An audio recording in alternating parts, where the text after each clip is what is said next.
महादेव दोस्तों, आइए एकलव्य की गुरु भक्ति का कहानी सुनते हैं। एकलव्य महाभारत का एक पात्र है। वह हिरण्य धनु नामक निषाद का पुत्र था। एकलव्य को अप्रतिम लगन के साथ स्वयं सीखी गई धनुर्विद्या और गुरु भक्ति के लिए जाना जाता है। पिता की मृत्यु के बाद वह श्रृंगबेर राज्य का शासक बना। अमात्य परिषद की मंत्रणा से उससे न केवल अपने राज्य का संचालन करता था, बल्कि निषाद भीलों की एक सशक्त सेना और नौसेना गठित करके अपने राज्य की सीमाओं का विस्तार किया। महाभारत में वर्णित कथा के अनुसार एकलव्य धनुर्विद्या सीखने के उद्देश्य से द्रोणाचार्य के आश्रम में आया, किंतु निषाद पुत्र होने के कारण द्रोणाचार्य ने उसे अपना शिष्य बनाना स्वीकार नहीं किया।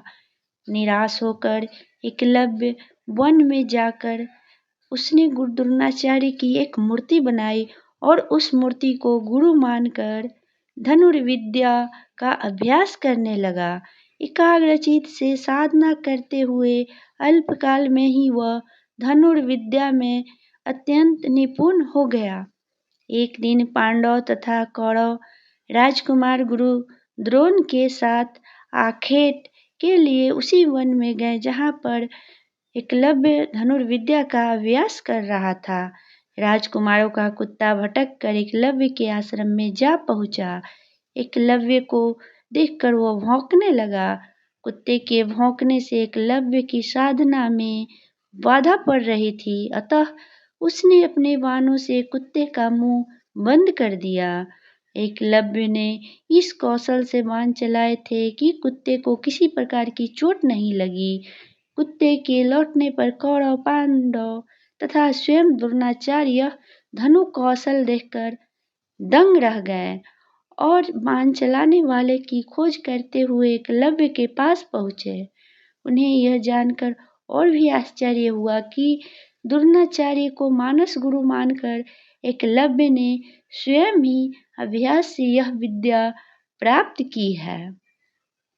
कथा के अनुसार एकलव्य ने गुरु दक्षिणा के रूप में अपना अंगूठा काटकर द्रोणाचार्य को दे दिया था। इसका एक सांकेतिक अर्थ यह भी हो सकता है कि एकलव्य को अति मेधावी जानकर द्रोणाचार्य ने उसे बिना अंगूठे के बाण चलाने की विशेष विद्या का दान दिया हो। कहते हैं कि अंगूठा कट जाने के बाद एकलव्य ने तर्जनी और मध्यमा अंगुली का प्रयोग कर तीर चलाने लगा। यहीं से तीरंदाजी करने के आधुनिक तरीके का जन्म हुआ।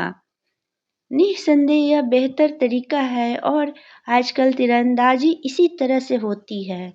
वर्तमान काल में कोई भी व्यक्ति उस तरह से तीरंदाजी नहीं करता जैसा कि अर्जुन करता था। तो बोलिए हर हर महादेव।